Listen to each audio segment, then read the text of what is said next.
Hello there, I'm Teacher Mark. Today I'm going to do some reading.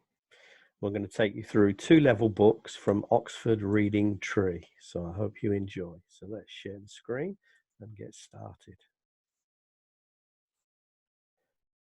Our first story today, reading at home, is The Silly Races.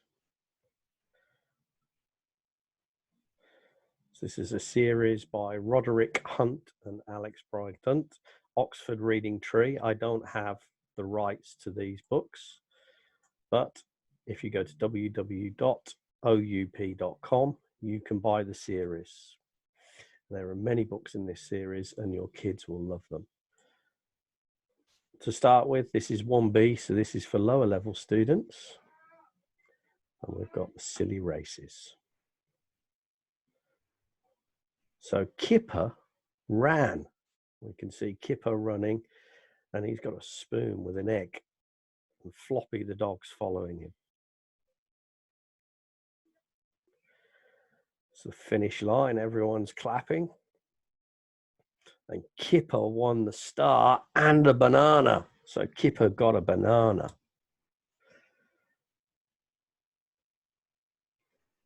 Now we have a sack race. Dad's in the sack and he's racing against Mum. Who's going to win? Mum ran. Looks like she's going to win. She's at the finish line. So Mum won. Everyone's clapping. And Mum got an apple. So Mum did very well. So now we've got a three-legged race. Who's going to win? Biff and Chip ran. And they're running. It looks like they're in the lead. So Biff and Chip, they got an orange. And they've also got their star medals as well.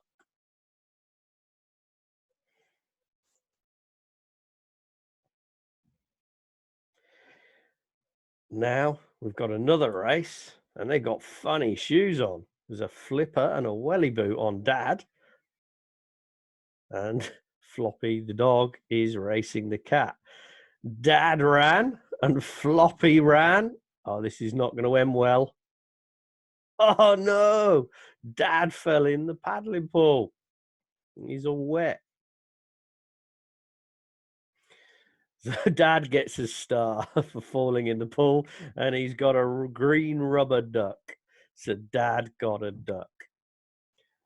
So why are they silly races? Why do you think they're silly races? Which race do you think is the funniest? Which of the races would you like to be in? What other sorts of races do people do? And in these crazy times of lockdown, maybe in your garden, you could do silly races and tell me about your silly races. Okay, so that's a lower level book. And we're going to try one more higher level. This is a 5C, again, Oxford Reading Tree, reading at home, and it's Mountain Rescue.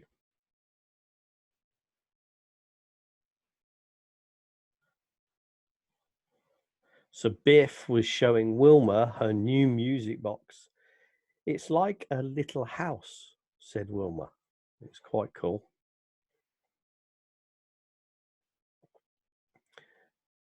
Biff opened the box and the music began to play. Suddenly, the magic key began to glow. The magic took Biff and Wilma to a mountain railway station. The station looks just like my music box, said Biff. It's just the same, isn't it?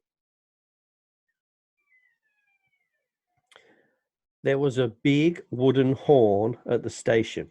A boy called Max told them that it was used to send for the mountain rescue helicopter. My Uncle Hans flies the helicopter, he said. He's taking me to see an eagle's nest today. You can come with us.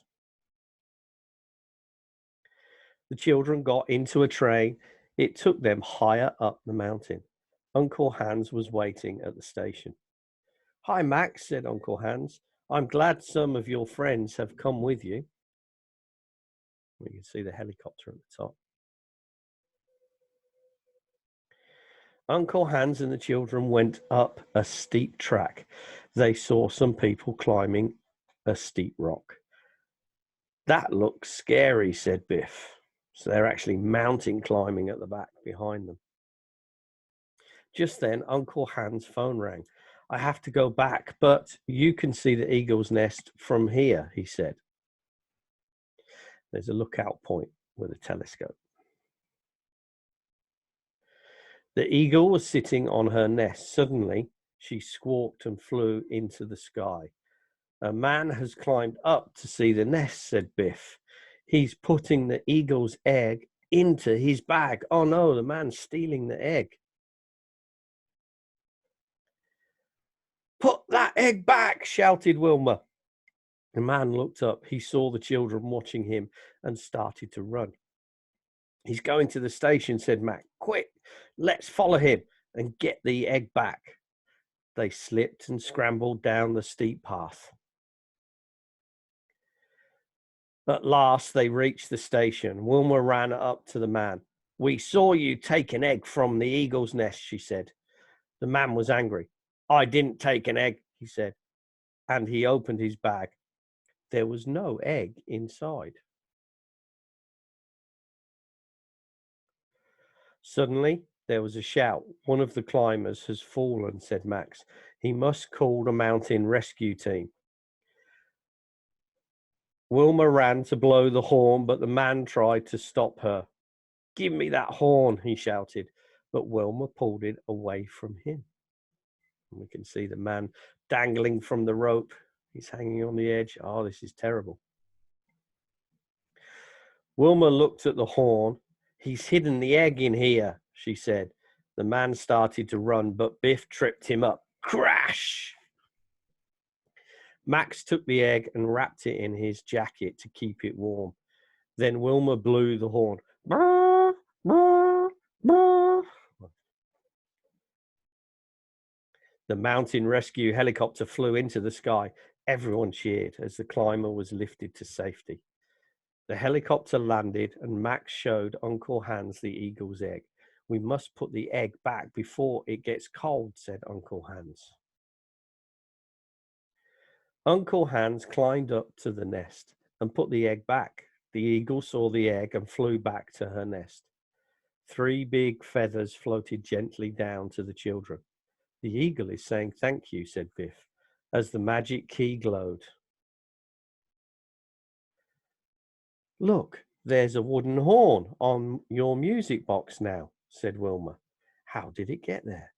It must be the magic, smiled Biff. So can you remember, what was the big horn used for? How do you think the children felt when the man showed them his empty bag? Why did Max wrap the egg in his jacket? How would you feel if you saw someone steal something? So, and we've got a map that we can follow. Help Uncle Hans put the egg back. So you've got to try and draw across the path to find the eagle's nest to put the egg back. Remember, there's more books we can enjoy in the Oxford Reading Tree series. I'm going to be reading 1 book a day from now on, and I'll be posting them online so you can follow. Hopefully you can read along and answer the questions with your parents. Have a good day. Stay safe. And I'll see you again soon. Bye-bye.